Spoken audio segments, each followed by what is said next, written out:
Welcome to The Know. I'm Brian. Happy Monday, everybody. Hope you had a great weekend. Let's do some news. The closed alpha for Battlefield 5 is over, and the developer said that an open beta for the game will take place sometime in September. In a blog post, DICE talked about what they'd learned based on player feedback from the alpha. And for one, they said they're going to shorten the revive system to make it faster and less clunky. DICE wrote that they've already made the buddy revive around 2.5 seconds faster, and they might also adjust the medic revive too. They're also planning to adjust the number of points needed to call in squad reinforcements.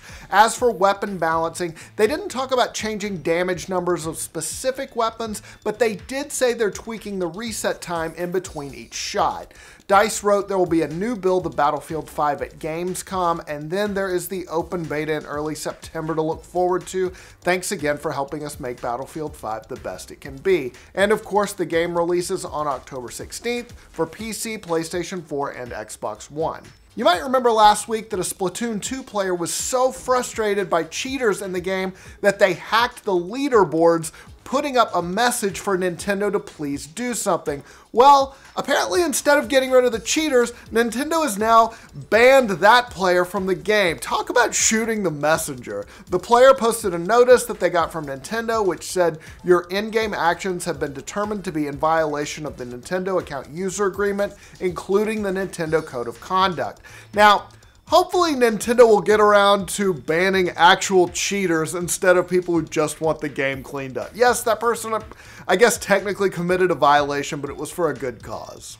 Enter the Gungeon. The bullet hell roguelike has been around since 2016, but the developers are still putting out lots of new content, and they got a big one coming up in a couple of days. Developer Dodgerel says that the new update, called Advanced Gungeons and Dragons, great name, will include hundreds of new rooms and of course lots of new weapons, items, enemies, and ammo types. It also said that drop rates for like crazy ass guns will be improved, and there will be hundreds of new wild synergies. The free update will release Thursday for PC and consoles, but might take a bit longer for consoles pending their individual approval processes. This is the second major update for the game. The first one was Supply Drop that came out in 2017.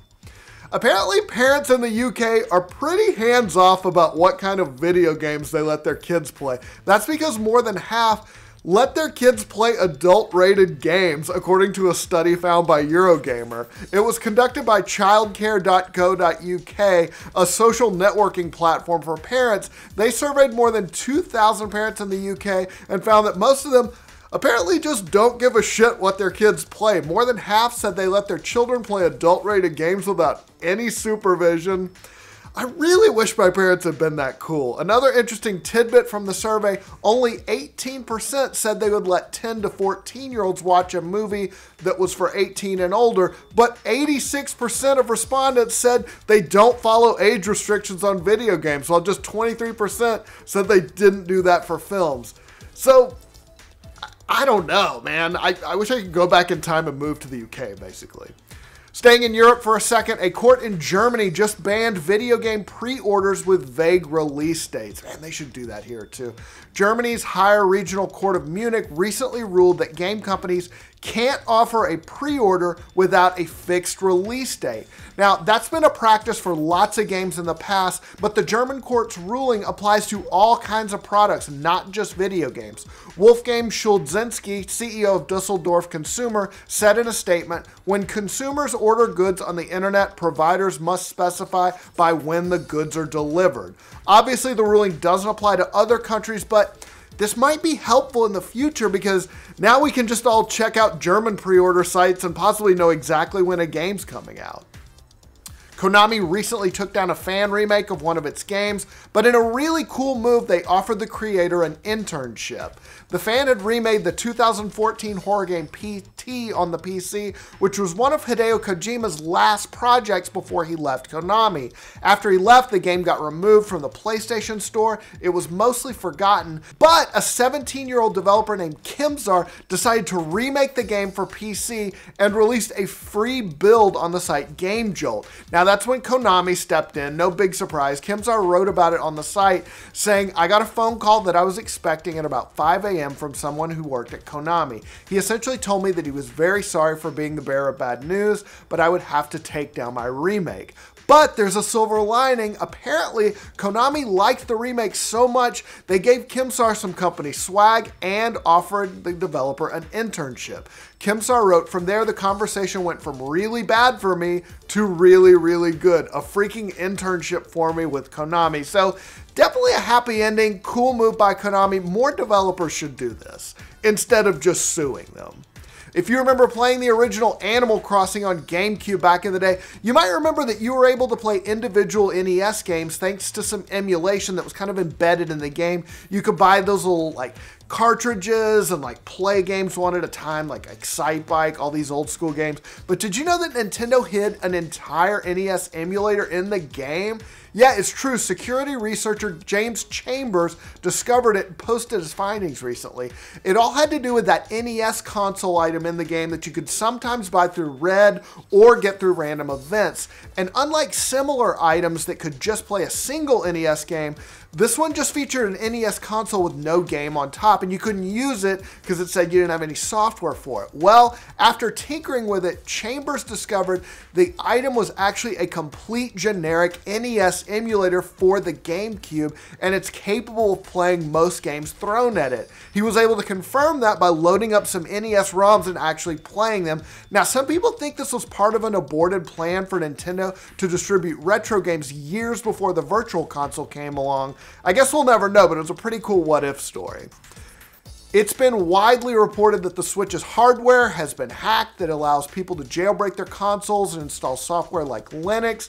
Well, now some modders are taking that a step further and using it to mod games themselves. In particular, there's this interesting little Super Mario Odyssey community where modders have been tinkering with the game, and some have been making some insanely hard levels. In particular, YouTuber The Suncat showed off a custom level named Kaizo Darker Side that is brutally difficult, to say the least. It requires a lot of precision jumps using the hats. It's insane. I haven't even collected all the moons yet, and these guys are making a hard mode for the game.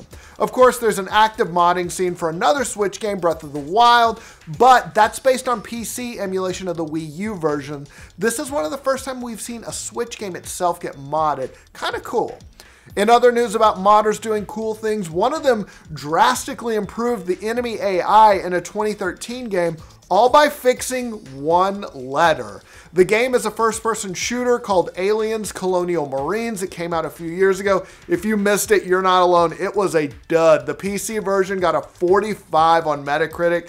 It quickly faded away, but one modder ended up looking inside the game's PC files and noticed that the enemy AI could be drastically improved just by fixing a spelling error. It had to do with something called the zone tether function of the alien AI, which was not working, but then the modder discovered that the word tether was misspelled. It had an extra A in there, so the modder fixed it, and then they noticed that the enemy AI was greatly improved. After the fix, they were able to do more advanced action like flanking the player. One letter and the enemy got a whole lot smarter. The game is still not great, but thanks to the efforts of one modder, it's now a lot better. We'll even shout him out. Good work, James Dickinson 963. You nailed it, dude. A Zombieland sequel is finally officially underway. It's been almost 10 years since Zombieland surprised audiences, and a lot has happened in the meantime. Every single one of the leads in that movie has gone on to bigger and better things, starring in both Oscar darlings and big franchise movies. Emma Stone, she co-starred in La La Land. Jesse Eisenberg is one of DC's most iconic villains, not named the Joker. Woody Harrelson has fought CG apes, appeared in a Star Wars movie, and is playing what is rumored to be a crucial role in the new Venom movie. But even with all that success, they're all still confirmed to return to the zombie comedy, and so is all the behind the camera talent, including writers Paul Wernick and Rhett Reese, who hit home runs penning both the Deadpool movies. We do know that there will be new zombies, mutated versions of the ones we've already seen, but we don't know if Woody Harrelson will find another stash of Twinkies, so we'll have to hold out for that. They got to save some surprises. Speaking of zombies, you might remember that the great Bill Murray made a cameo in Zombieland, and now he is shooting another zombie movie right now. That's right, it's called The Dead Don't Die, and it has got a hell of a cast. Bill Murray is starring alongside Adam Driver, Steve Buscemi, Selena Gomez, Tilda Swinton, and Chloe Sevigny. Now, you might not think that's your typical zombie movie cast, and you would be right. All signs point to The Dead Don't Die being not your traditional zombie movie. It was written and directed by indie fave Jim Jarmusch, who last tackled the supernatural in the 2013 weird vampire flick Only Lovers Left Alive, but he's totally an indie dude, so you got to expect this is not going to be your average run-of-the-mill zombie movie. Although, Bill Murray has said that the script is hilarious, so maybe this one will be a little bit more mainstream than his last one. All right, that's all the news we've got for today. Let us know what you think about all of these stories in the comment sections below. And for all your news from every corner of the internet, like this video, subscribe to the know. You might remember last week that a Splatoon player... Now, that's been a practice for lots of games in the past, but the Germans court ruled... But a 17-year-old developer named Kimzar... Kimzar? Yeah. Or get through random events. And unlike similar items which could just play a